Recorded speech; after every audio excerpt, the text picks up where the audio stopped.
Hello दोस्तों, जय हिंद। स्वागत है एक बार फिर से आपका अपना ऑनलाइन स्टडी चैनल पर। मुगल वंश का इतिहास पढ़ रहे हैं दोस्तों, और पढ़ते पढ़ते मुगल वंश के छठवें शासक के इतिहास में हम पहुंच चुके हैं, जिसका नाम है दोस्तों औरंगजेब, जो कि 1658 ईस्वी से लेकर 1707 ईस्वी तक इसने अपना शासन किया था। दोस्तों, मुगल वंश के इतिहास में हम ये कॉमन चीज़ देखते आ रहे हैं कि यदि उत्तराधिकारी बनना है तो या तो खुद के भाई से लड़ाई करना पड़ेगा, या तो फिर अपना जो पिताजी है वो शासन कर रहा होता है उससे युद्ध करके अपना मतलब उत्तराधिकार हासिल करना होता है। तो यही परंपरा चली आ रही थी दोस्तों मुगल वंशों में, और औरंगजेब भी यही परंपरा अपनाता है।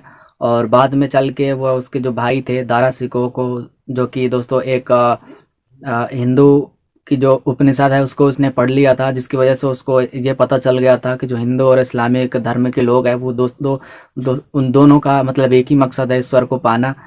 जिसको दोस्तों औरंगजेब, जो काफ़ी कट्टर मुस्लिम शासक था, मतलब शुद्ध एक प्रकार का वह इस्लाम को मानने वाला व्यक्ति था। उसने उसके शासनकाल में हम पढ़ेंगे कि वह अपने शासनकाल में कुरान को ही अपना शासन का एक जरिया मानता था, कि मतलब जितने भी देश में जो भी शासन चलेगा वो कुरान के रूप में चलेगा, मतलब कुरान में जो चीज़ें लिखी गई है सबको वही मानना पड़ेगा। तो इस प्रकार दोस्तों उसने अपने भाई को जो है हत्या करवा देता है दारा सिकोह को, और अपने पिता जो शाहजहां है उसको उसने कैद में डलवा देता है, और जो कि हमने प्रीवियस वीडियो में पढ़ा था।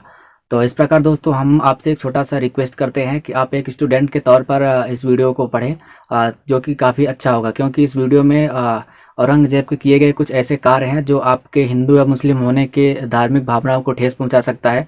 तो ज़्यादा जज्बाती होने की ज़रूरत नहीं है दोस्तों, आप एक इन्फॉर्मेशन या स्टूडेंट के रूप में इस वीडियो को देखें, और हो सके तो आप इस वीडियो को लास्ट तक ज़रूर देखें। छोटी छोटी क्लिप आप इसको इस वीडियो में ना देखें, क्योंकि यहाँ पर इस वीडियो में दोस्तों धार्मिक भावनाओं को ठेस पहुँच सकती है। तो मेरा आपसे एक रिक्वेस्ट है कि आप वीडियो को जो है तो पूरी देखने की कोशिश करें, और औरंगजेब के पूरे शासनकाल को आप समझने की कोशिश करें, जो कि हमने इस वीडियो में अच्छी तरीके से समझाया है। और वीडियो के लास्ट में दोस्तों हमने औरंगजेब से रिलेटेड जितने भी प्रश्न बनते हैं और अभी तक परीक्षा में पूछे जा चुके हैं उनको हमने इस वीडियो में इंक्लूड किया है। तो आप ज़रूर अटेम्प्ट करना, और यदि चैनल को आपने सब्सक्राइब नहीं किया है तो सब्सक्राइब जरूर करें, और वीडियो अच्छी लगे तो लाइक करना, और वीडियो को लास्ट तक जरूर देखना। चलिए वीडियो को शुरू करते हैं। 1658 ईस्वी से लेकर 1707 ईस्वी तक इसका शासनकाल था, जो कि हम ये माने कि मुगल वंश का जो प्रभावी शासकों की सूची है उसमें ये लास्ट शासक था। इसके बाद से मुगल वंश जो था वो काफ़ी कमज़ोर पड़ने लगा। इसके बाद के शासनकाल को हम उत्तर मुगल के नाम से जानते हैं, जिसको हम अगली वीडियोस में पढ़ेंगे। और इसके पहले के भी जितने शासक थे उनकी मैंने प्लेलिस्ट में सूची बना रखी है, आप ज़रूर वहाँ जाके देखिए। एक एक शासकों को हमने डिटेल से समझाया है, जहाँ से प्रश्न पूछे जाते हैं उन सभी टॉपिकों को हमने कवर कर लिया है। तो चलिए शुरू करते हैं, औरंगजेब के जीवन परिचय से स्टार्टिंग करते हैं। परिचय के संबंध में हम देखते हैं दोस्तों कि इसका जन्म कब हुआ था। तो आप याद रखना 1618 ईस्वी में दोहात, जो गुजरात राज्य में स्थित है अभी, 3 नवंबर 1618 ईस्वी में इसका जन्म हुआ था। और किस माता पिता कौन थे इसके, तो दोस्तों शाहजहां और मुमताज़ महल इनके माता पिता थे, जिनका मुमताज़ महल वही जिनका नाम था अर्जुमंद बानो बेगम, दोस्तों जिनके नाम पर ताजमहल बनवाया था शाहजहां ने। तो आप याद रखना शाहजहां और मुमताज़ महल दोनों का बेटा था औरंगजेब। और इसका पत्नी कौन थी, तो हम देखेंगे कि दिलरास बानो बेगम, जो कि इसके शासनकाल में काफ़ी इनका प्रभाव ज़्यादा दिखाई पड़ता नहीं है। राज्याभिषेक के बारे में हम देखेंगे तो इसका दोस्तों 2 बार राज्याभिषेक हुआ था। कहने का मतलब ये था कि जब शाहजहां का अंतिम दिन चल रहा था, शासक का अंतिम दिन चल रहा था, तब उत्तराधिकारी के लिए ये औरंगजेब और इनके चारों भाई आपस में उत्तराधिकार के लिए युद्ध कर रहे थे। तो यह दोस्तों आपस में लड़ाई करता है और अपने भाई दारा सिकोह को ही मरवा देता है, और फाइनली जाके उत्तराधिकार कर लेता है, मतलब आगरा और दिल्ली वाले इलाके पे। और 31 जुलाई 1658 ईस्वी में इसका पहली बार राज्याभिषेक करवाया जाता है, और जो कि बाद में और जब साम्राज्य पूरी तरीके से जब विस्तारित कर लेता है, अपना गद्दी पा लेता है, तो एक बार फिर से वह 5 जून 1659 ईस्वी में एक बार फिर से इसने अपना राज्याभिषेक करवाया था। तो यदि परीक्षा में पूछ लिया जाता है कि कौन सा मुगल सम्राट था जिसने अपना 2 बार राज्याभिषेक करवाया था, तो याद रखना यहाँ पर औरंगजेब एक शासक था जिसने अपना 2 बार राज्याभिषेक करवाया था। तो ये पढ़ने लायक इम्पोर्टेंट बात है। अब ये जब अपनी राजगद्दी पर बैठा तो यह कौन सा उपाधि, जो कि हमने सभी शासकों को देखते आ रहे हैं कि सभी शासक जो थे वो जब भी अपनी राजगद्दी पर बैठते, अपना उत्तराधिकार हासिल करते, तो वो कुछ ना कुछ अपना टाइटल एक्सेप्ट करते, मतलब टाइटल रखते थे जिससे उनको जाना जाता था। जिसमें से औरंगजेब भी है, जिसने इसकी अपनी उपाधि रखी थी अब्दुल मुजफ्फर मुहीउद्दीन मुजफ्फर औरंगजेब बहादुर आलमगीर। दोस्तों आपको इतना बड़ा इसका टाइटल याद रखने की ज़रूरत नहीं है, आप इसको आलमगीर के नाम से इसको याद रख सकते हैं, जो कि काफ़ी फेमस भी है। आलमगीर के नाम से औरंगजेब जाना भी जाता है, तो आप याद रखना ये आलमगीर के नाम से इसने अपनी उपाधि धारण की। इसका नाम तो पूरा बहुत लंबा चौड़ा है, लेकिन आप केवल इतना याद रख सकते हैं। औरंगजेब के एक गुरु भी थे जिनके पथ पर ये चलता था, उनके बताए गए मार्ग पर ये पूरा चलता था, जिसका नाम था मीर मोहम्मद हकीम, जो कि काफ़ी इम्पोर्टेंट है। और हम पढ़ेंगे इसकी मृत्यु जो डेथ हुई थी 1607 ईस्वी में औरंगजेब की डेथ हो गई थी। इसके बाद से जो मुग़ल साम्राज्य था वो काफ़ी कमज़ोर पड़ गया था, उत्तर मुग़ल इसके बाद में हम पढ़ेंगे। दोस्तों ये पूरा परिचय था, हमने औरंगजेब के बारे में देखा और शासन बनने के बाद इसका प्रारंभिक जीवन किस प्रकार था और प्रारंभिक जीवन में यह कैसे कार्य किया, उसको हम इस स्लाइड में देखेंगे, जो कि एक टॉपिक वाइज हमने कवर किया है। दोस्तों हमने आपको बताया कि जो औरंगजेब था वह कट्टर मुस्लिम था और मतलब नॉन मुस्लिम्स को यह ज़्यादा सपोर्ट करने वाला नहीं था, क्योंकि इसके शासनकाल में आर्थिक समस्याएं बहुत हो चुकी थी। मतलब पूरा शासनकाल जो था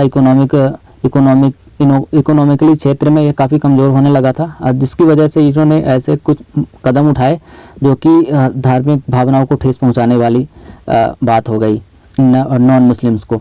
तो हम देखेंगे कि इसने प्रारंभिक जीवन में किस प्रकार कार्य किए और उनका प्रभाव क्या रहा इसके शासनकाल में।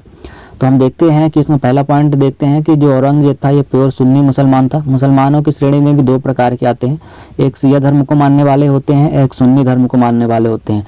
तो औरंगजेब जो था वो सुन्नी धर्म को मानने वाला मुसलमान था। और दोस्तों इसने 1665 ईस्वी में इसने सबसे पहले क्या किया कि मंदिरों को तोड़ने का आदेश दिया था।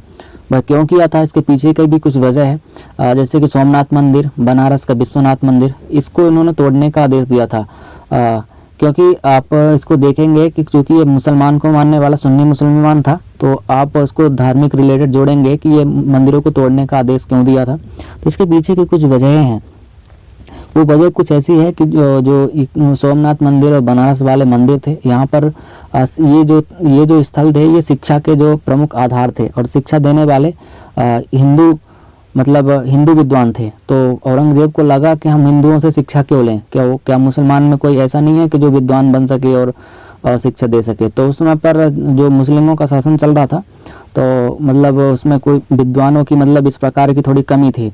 तो इसलिए उसने जैलिस में आकर मंदिरों को ही तोड़ने का आदेश दिया था, क्योंकि उसने मना किया था कि हमारे क्षेत्र में हमारे शासनकाल में जो आर्थिक स्थिति है वो सही नहीं है, जिसकी वजह से हम किसी और से शिक्षा ग्रहण नहीं करवा सकते, किसी को करवा नहीं सकते।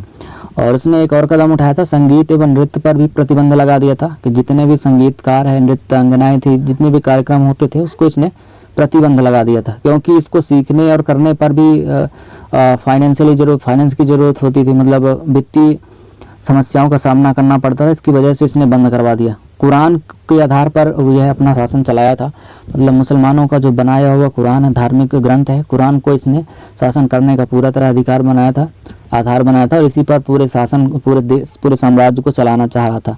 पूरे देश को यह समझ रहा था कि पूरा देश जो है इस्लाम के कहे हुए बनाए हुए कुरान पर ही चलेगा। और उसने दोस्तों और भी जैसे नवरोज हो गया, झरोखा दर्शन, तुलादान, तिलक करना, सिक्कों पर कलमा लिखवाना और दरबार में होली दिवाली मनाना, वेश्यावृत्ति आदि प्रथाओं को इसने प्रतिबंध लगा दिया था। जैसे कि हम नवरोज देखते हैं, पर्सियन का एक त्यौहार होता था और जिसको इसने बंद करवाया। झरोखा दर्शन जो बड़ी बड़ी इमारतों में जो कुछ झरोखा दर्शन थे उसको बंद करवाया था। तिलक करना, सिक्कों पर जो तो एक मुस्लिम कलमा होता था उसको इसने बंद करवाया था। होली दिवाली मनाना, इस सबको प्रतिबंध लगा दिया था। वेश्यावृत्ति तो इसने प्रतिबंध लगाया, जो कि अच्छा काम किया था।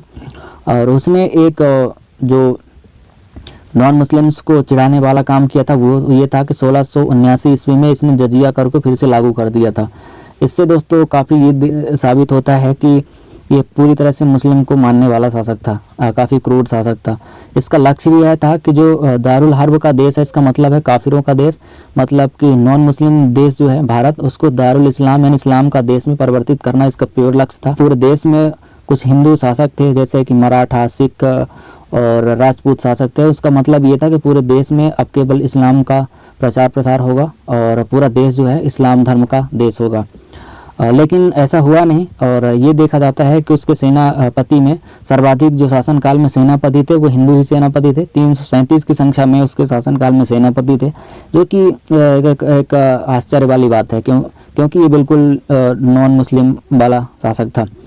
चूँकि दोस्तों नैतिक स्तर पर काफ़ी ऊंचा था, काफ़ी अच्छी नैतिक इसकी नीतियाँ थी, इसलिए मुसलमान को लेकर काफ़ी अच्छी नीतियाँ रखता था, इसलिए मुसलमानों ने इसे जिंदा पीर के नाम से संबोधित किया था, जो कि आपको याद रखने वाली बात है, काफ़ी इंपॉर्टेंट बात है ये। साम्राज्य विस्तार करने के लिए दोस्तों भारत में जितने भी छोटे छोटे शासक थे जिनका प्रभाव पूरे देश में चल रहा था, कुछ हिंदू राजपूत थे, कुछ सिख थे, कुछ जाट थे, जिनकी वजह से पूरी मुगल सत्ता प्रभावित होती थी। इसको हम देखेंगे कि ये जो विद्रोह थे इनकी वजह से मुगल वंश भी काफ़ी प्रभावित हुआ। तो हम इसमें देखेंगे कि जाट विद्रोह हुआ था और उससे मुगल वंश को क्या फ़ायदा क्या नुकसान हुआ। दोस्तों हम देखते हैं कि जाट विद्रोह का जो नेतृत्व था 2 आदमियों ने किया था, जिनका नाम था गोकुल एवं राजा राम, जिसको आपको पढ़ने की यहाँ पर याद रखने की ज़रूरत है। कभी कभी पूछ लिया जाता है कि जाटों का विद्रोह किसने किया था, मतलब नेतृत्व किसने किया था, तो यहाँ पर 2 व्यक्तियों ने किया था, गोकुल एवं राजा राम थे।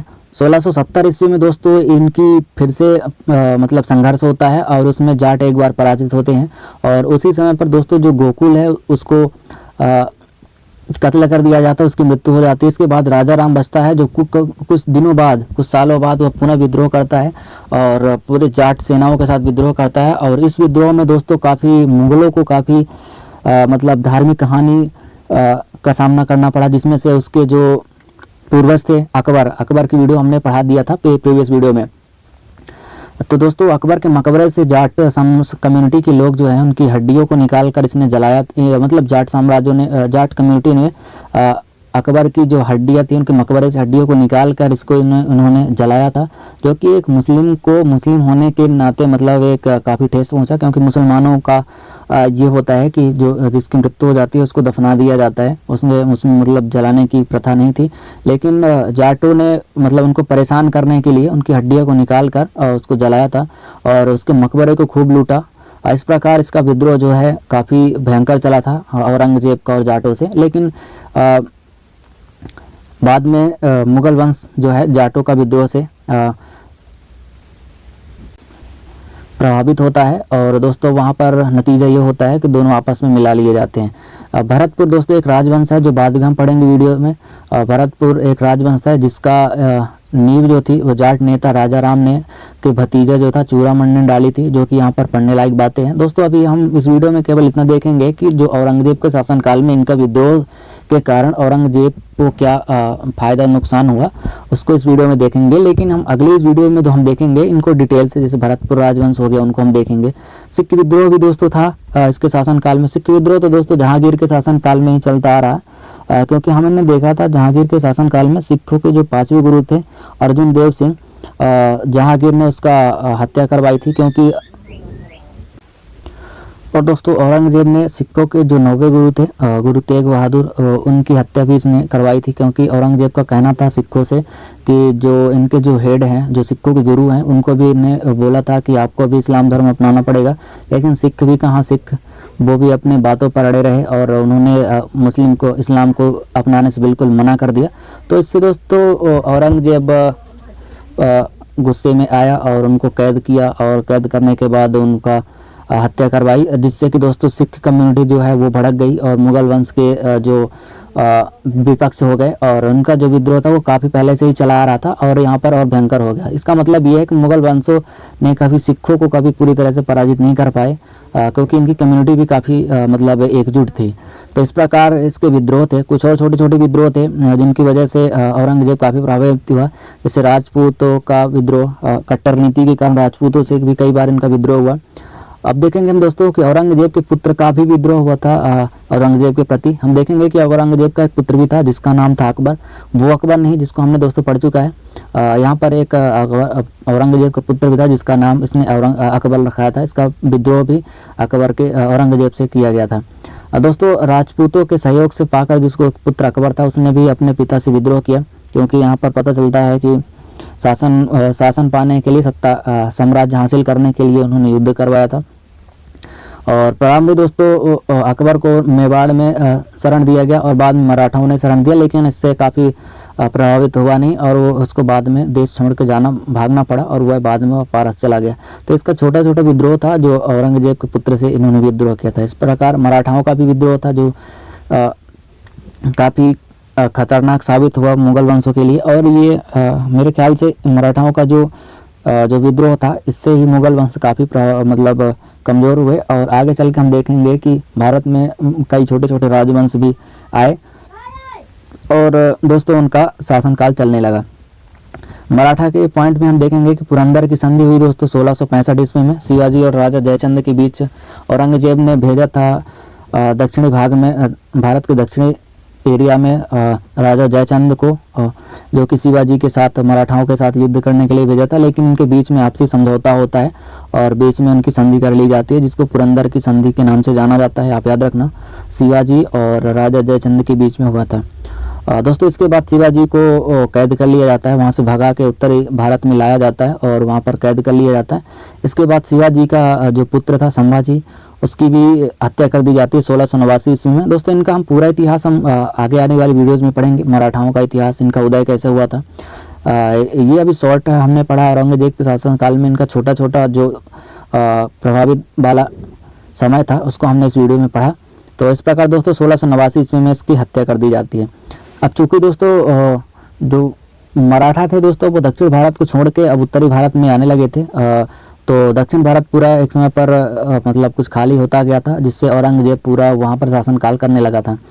जिसमें हम देखेंगे कि 1682 से दक्षिण भारत की जो विजय थी वो शुरू करता है और 1686 में बीजापुर को जीतता है और 1687 ईस्वी में दोस्तों गोलकुंडा को भी इसने मुगल साम्राज्य में मिलाता है। और दोस्तों इस प्रकार मराठाओं का संघर्ष चलता रहता है और दोस्तों अंत में जाकर औरंगजेब की जो मृत्यु है वो साउथ इंडिया में जाके होती है, मतलब दक्षिणी भारत में होती है। इसलिए औरंगजेब को दक्षिण भारत का कब्रिस्तान भी कहा जाता है, क्योंकि यह शासनकाल जो था वो शाहजहां के शासनकाल में भी इसको वहाँ का कुछ उत्तराधिकारी बनाया दिया जाता है। तो लगभग ज़्यादा से ज़्यादा समय इसका दक्षिण भारत में बीता हुआ था और यही कारण था कि जो भारत की जो आर्थिक स्थिति थी, इसके यही सब कारणों की वजह से भारत की आर्थिक स्थिति काफ़ी कमज़ोर पड़ने लगी थी और इसको जो दक्षिण भारत था वो इसको फला नहीं और इसलिए इसको औरंगजेब को दक्षिण भारत का कब्रिस्तान कहा जाता है। अब हम पढ़ेंगे दोस्तों औरंगजेब के द्वारा कुछ किए गए कार्य भी थे जो कि भारत में ऐतिहासिक के रूप में जाने जाते हैं, जैसे कि इसके द्वारा बनवाई गई बिल्डिंग्स हैं। इन्होंने बनवाया था दोस्तों बीवी का मकबरा, जो उसके बेटे के कहने पर बनवाया गया था, जो कि दौलताबाद में स्थित है। इसका निर्माण दोस्तों करवाया था 1678 से 79 ईस्वी में करवाया था, जिसे मिनी ताजमहल का दर्जा दिया जाता है। एग्जैक्ट ताजमहल के इसने फोटोकॉपी करवाया था सेम ऐसे बिल्डिंग्स बनवा के, जिसे बीबी का मकबरा कहा जाता है। दिल्ली के लाल किले में दोस्तों मोती मस्जिद का निर्माण करवाया था और 1689 ईस्वी में दोस्तों इस्लाम धर्म को बढ़ावा देने के लिए, उसका प्रचार प्रसार करने के लिए, इस्लाम धर्म की शिक्षा दीक्षा को बढ़ावा देने के लिए जामिया मिल्लिया इस्लामिया विश्वविद्यालय की स्थापना इसने करवाई थी। इससे दोस्तों ये साबित होता है कि जो औरंगजेब था वो प्योर मुस्लिम धर्म को प्रचार प्रसार करने के लिए इसने दोस्तों काफ़ी संघर्ष किया था और इसलिए इसने इस विश्वविद्यालय की भी स्थापना करवाई थी। तो इस प्रकार दोस्तों हमने पढ़ा औरंगजेब के द्वारा बनवाई गई बिल्डिंग्स हैं। इसने कुछ हिंदुओं पर कर भी लगाए थे, जो टैक्स लगाया था उसको भी हम थोड़ा सा देखेंगे यहाँ पे, क्योंकि ज़्यादा इम्पोर्टेंट है नहीं ये पढ़ना, लेकिन हम जो इसके द्वारा किया गया कार्य है उसके पॉइंट ऑफ व्यू से इसको हम देखेंगे कि जैसे हिंदुओं का जो इनकम थी जो 2200 दिरहम तक थी, उस पर दोस्तों इसने 12 दिरहम प्रतिवर्ष टैक्स लगाया था। मतलब जिनकी इनकम जो है वह 200 दिरहम प्रतिवर्ष है तो 12 दिरहम प्रतिवर्ष शासन को देना होता और 2000 से लेकर 10,000 दिरहम तक इनकम करने वालों को 24 दिरहम देना पड़ता और 10,000 से अधिक जिनकी इनकम होती उनको 48 दिरहम प्रतिवर्ष देना पड़ता। तो इस प्रकार दोस्तों हमने पढ़ा मुगल वंश के 6वें शासक औरंगजेब के पूरे शासनकाल को और लास्ट में हम देखते हैं कि मुगल वंश के जो औरंगजेब का शासनकाल था, इसका टेन्योर था, इसमें कुछ प्रश्न भी पूछ लिए जाते हैं जो कि इंपॉर्टेंट है। एसएससी हो, रेलवे हो, ग्रुप डी को, कोई भी एग्जाम्स हो, आप कोई भी एग्जाम्स की कंपटीशन की तैयारी कर रहे हैं तो वहाँ पर प्रश्न पूछ लिया जाता है, तो उनको हम देखेंगे यहाँ पर। और यदि आप यहाँ तक पढ़ते आ रहे हैं तो वीडियो को लाइक जरूर करना और क्वेश्चन को अटेम्प्ट करना कि आपको इस वीडियो में कितना कुछ समझने को मिला। यदि आपसे क्वेश्चन नहीं बन रहा है तो कोई बात नहीं, आप उनको नोट कर लेना और इस वीडियो को जरूर देखना एक बार और किताबों को जरूर पढ़ना एक बार जाके, तो रिवीजन आपका हो जाएगा, कभी दोबारा पढ़ने की जरूरत नहीं पड़ेगी। तो हम देखेंगे दोस्तों, पहला प्रश्न है औरंगजेब का असली नाम क्या था, यहाँ पर दोस्तों पूछा गया है। तो दोस्तों यहाँ पूछ लिया जाता है कि औरंगजेब का असली नाम क्या था, तो हम यहाँ पर देखेंगे ऑप्शन बी, यहाँ पर मोहम्मद आजम था औरंगजेब का असली नाम, जो कि इम्पोर्टेंट और सही उत्तर हो जाएगा। और दूसरा प्रश्न हम देखते हैं, औरंगजेब का जन्म कब हुआ था, जो कि हमने पहली स्लाइड में पढ़ा दिया है, जो कि प्रश्न परीक्षा में पूछा जा चुका है। तो देखते हैं दोस्तों इसका जन्म कब हुआ था। 3 नवंबर 1618 ईस्वी में इसका जन्म हुआ था, जो कि काफ़ी इम्पोर्टेंट है। और औरंगजेब ने किस नगर को अपनी राजधानी बनाया था, तो यहाँ पर दोस्तों आपने पढ़ा होगा कि दिल्ली नगर को इसने अपनी राजधानी बनाया था, जो कि काफ़ी इंपॉर्टेंट है। और 2 बार इसने अब अपना राज्याभिषेक भी करवाया था।